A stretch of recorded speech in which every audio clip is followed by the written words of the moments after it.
Baik, Bismillahirrahmanirrahim. Assalamualaikum warahmatullahi wabarakatuh. Pertama-tama kami DPP FPI mengucapkan innalillahi wa inna ilaihi rajiun atas wafatnya, atas syahidnya 6 orang laskar kami yang sedang dalam tugas pengawalan kepada pimpinan kami, yaitu Imam Besar Habib Rizik Syihab. Semoga ke-6 laskar tersebut diterima syahidnya. Yang kedua, kami sampaikan alhamdulillah Imam Besar kami bersama keluarga dan cucunya alhamdulillah dalam keadaan sehat. Amin. Ya. Dan saat ini sedang dalam pemulihan sebetulnya. Jadi saya di samping kanan saya perkenalkan dulu adalah Kiai Haji Sobri Lubis, adalah Ketua Umum DPP FPI. Di belakangnya adalah Panglima Laskar Pembela Islam Ustadz Maman Suryadi. Di belakang saya Wakil Panglima Laskar Pembela Islam Ustadz Jordan, dan ada pengurus FPI di belakang kita. Jadi pertama-tama saya mau sampaikan bahwa kami sebelum ada pengumuman dari pihak Polda, yang tadi itu pun kita dapatnya dari televisi, sebelum kita mendengarkan pernyataan dari pihak Polda, itu kita masih menganggap ke-6-nya dalam status hilang. Makanya pernyataan kita yang pertama keluar itu adalah pernyataan statusnya masih dalam keadaan hilang, kita sebutkan. Karena itu pernyataan dibuat pagi hari, ya, sebelum kita mendengar kabar bahwa ke-6-nya sudah syahid. Nah, kemudian saya mau jelaskan kronologi backgroundnya dulu, bahwa beberapa hari yang lalu, ya, memang ada beberapa pengintai di Pondok Pesantren Habib Rizik, yaitu hari Jumat, ya. Hari Jumat itu ada beberapa pengintai yang ditugaskan oleh institusi resmi negara. Ya, saya tidak mau sebut. Oleh institusi resmi negara yang ditugaskan mengintai 24 jam. Mereka menggunakan drone dan peralatan canggih lainnya. Dan kemudian ada komunikasi dari laskar yang menjaga Pondok Pesantren Habib Rizik di Megamendung itu dengan para pengintai. Karena kebetulan mereka terjebak dengan cara pengintaian mereka sendiri yang tidak profesional. Ada komunikasi antara laskar penjaga markas Syariah Megamendung dengan para pengintai. Ya. Ada 3 orang yang berhasil dikomunikasikan dan kita mendapatkan semua data-datanya. Ya, data-datanya kita dapatkan semua, identitasnya kita dapatkan semua, dan ternyata pengintaian itu bukan cuma terjadi di Megamendung, di lokasi Pondok Pesantren Habib Rizik, tetapi juga di Petamburan sini. Posisinya di sebelah sana, ya, posisi para pengintai. Ada foto-fotonya kita dapatkan. Kemudian juga di Sentul yang sempat dilakukan aksi demonstrasi. Artinya yang saya mau sampaikan di sini, Habib Rizik sejak kepulangannya memang diintai 24 jam. Ada 30 orang. Masih di Sentul, 10 orang di Megamendung. Jadi kita sudah tahu sebetulnya. Ya, kita sudah tahu. Nah, setelah proses hari Jumat itu, beliau bersama keluarga meninggalkan tempat istirahat beliau, tempat pemulihan beliau yang tadinya di Megamendung, beliau pindah ke Sentul, ya, pindah ke Sentul. Kemudian Ahad, ya, malam, yaitu hari Minggu pukul 22.30, artinya lebih sekitar setengah 11-an, ya, setengah 11 sampai jam 11 malam. Beliau meninggalkan lokasi dari Sentul untuk menuju ke tempat pengajian keluarga. Pengajian keluarga inti. Saya mau sebutkan, pengajian subuh, ya. Pengajian subuh keluarga inti. Jadi tidak melibatkan pihak mana-mana pun juga. dengan 4 mobil keluarga. Di dalam mobil ada istri beliau, ada anak dan ada menantu. Artinya ada perempuan di dalam mobil itu. Dan ada cucu beliau. 2 orang masih bayi, 3 orang balita. Ya. Jadi di rombongan Habib Rizik itu ada balita, ada bayi dan masih belum 1 tahun dan ada balita. Itu yang saya mau tegaskan. Jadi ini adalah perjalanan keluarga biasa. Beliau mau melakukan pengajian keluarga saja, karena biasa pengajian subuh keluarga. Ya. Nah, di dalam perjalanannya lebih kurang pukul 12.30 artinya setengah 1 malam, rombongan beliau dengan dikawal. Beliau menggunakan keluarga menggunakan 4 kendaraan roda 4 dan dikawal oleh 4 mobil juga oleh laskar. Ya. Nah, di dalam perjalanan ada orang yang menguntit sejak dari keluarnya beliau dari Sentul itu. Ya. Terus dikuntit dan akhirnya para penguntit ini berusaha memotong entah apa tujuannya. Kita sebut karena kita tidak tahu apakah dia petugas resmi atau bukan, karena dia tidak berseragam, ya. Harus disebut tidak berseragam. Ini orang-orang tidak berseragam. Berusaha memotong rombongan, ya, dan menyetop kendaraan.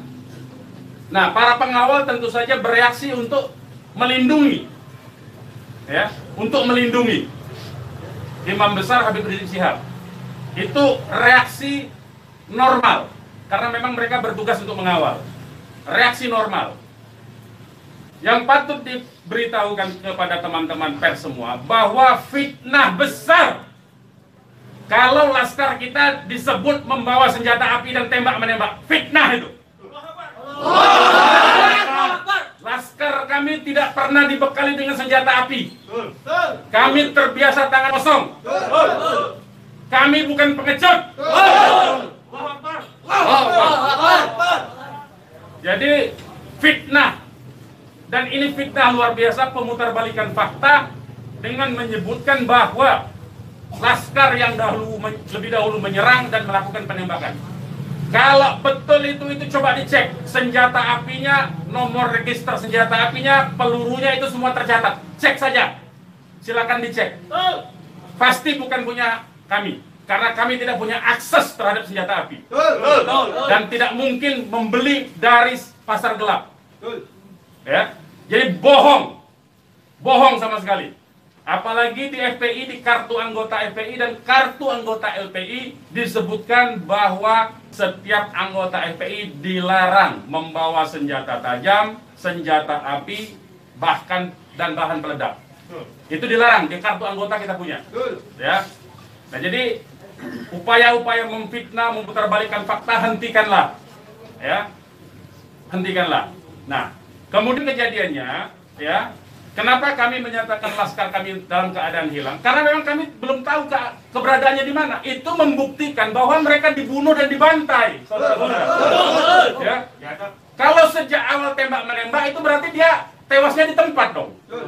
Tewas di tempat pasti banyak. Semalam saya sendiri sampai jam 3 sudah ngecek dengan teman-teman yang di lapangan, tidak ada jenazah di situ, tidak ada keramaian di situ. Yang ada justru petugas aparat setempat yang ada di lokasi yang diperkirakan di sekitar pintu tol Karawang Timur. Ya, di tengah malam itu saya suruh cek.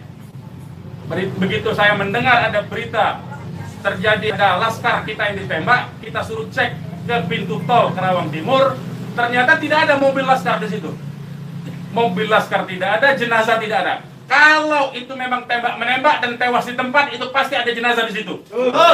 Pasti membutuhkan proses lama untuk evakuasi di situ. Tetapi ini tidak ada.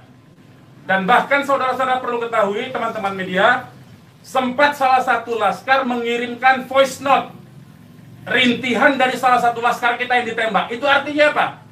Itu artinya laskar kami dibawa ke satu tempat dan dibantai di tempat itu. Dibantai di tempat lain. Itu artinya. Dan kemudian waktu kemudian setelah voice note terkirimkan, tidak ada lagi HP dari laskar 6 orang itu yang aktif kita hubungi. Kita sudah cari sampai pagi tadi, sampai siang tadi, sebelum pengumuman dari pihak Polda, kita sudah cari kemana-mana, ke rumah sakit kita cari, ke kantor polisi kita cari, karena kita anggapnya itu orang hilang. Dan ternyata kemudian ada pengumuman bahwa seperti yang dinyatakan fitnah, yang menyatakan tembak menembak itu, ya. Nah jadi sekali lagi saya mau katakan tidak betul, ya, berdasarkan fakta-fakta dan kronologi yang saya sampaikan bahwa terjadi tembak menembak dan Laskar memiliki senjata api itu tidak betul sama sekali. Itu fitnah besar terhadap kami, fitnah besar terhadap umat Islam. Kami anggap itu upaya memutarbalikkan fakta yang tidak pada tempatnya.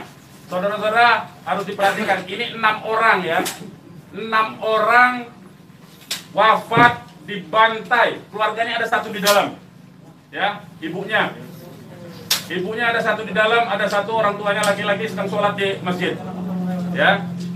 Ini anak-anak kita tahu persis, anak-anak ini hanya bentuk kecintaannya mengawal pimpinan kami, imam besar, hanya bentuk pengabdian, tidak memiliki agenda apapun, tidak memiliki senjata api, tidak memiliki bahan peledak dan segala macam bentuk senjata lainnya. Dari kami, saya kira itu. Ketua Umum silakan kalau ada yang mau menyampaikan. Silakan. Bang, ya. Untuk pengecekan CCTV di lokasi sudah dipinta? Belum kita lakukan karena kita ini masih sibuk sampai dengan siang tadi sebelum ada pengumuman dari pihak Polda, kita masih sibuk memastikan keberadaan 6 orang tersebut. Ya. Jadi kita belum mengecek kemanapun, kita masih menelusuri kemana-mana tempat dari kemungkinan-kemungkinan itu dibawa, yaitu apakah rumah sakit, karena kita mendengar ada voice note yang tertembak, kan, rintihan dari salah satu korban yang ditembak, masih sempat didengarkan oleh Laskar yang tetap mengawal, ya. Dan kita belum mengetahui itu, sampai hari ini, bahkan sampai detik ini, kita belum mendapatkan akses terhadap jenazah. Itu yang patut dicatat. Kita tahu bahwa mereka 6 orang Laskar ini yang syahid ini adalah wafat, baru tahu dari pengumuman, ya, dari pihak kepolisian. Jadi itu yang perlu saya sampaikan. Tapi posisi 6 ini gimana sekarang Bang, udah diketahui? Sampai hari ini saya belum tahu, kita belum mendapatkan informasi. Ini menunjukkan bahwa bukti konkret bahwa jenazah ini dalam kontrol dan kendali penuh, artinya kan. Kalau memang itu tembak-menembak biasa, tentu itu ada di masyarakat lain. Tentu masyarakat sudah sibuk, sudah ramai di situ.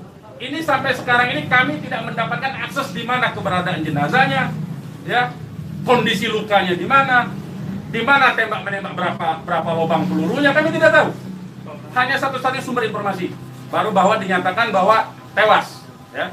Bang, untuk yang 4 orang Bang, penjelasan yang Bapak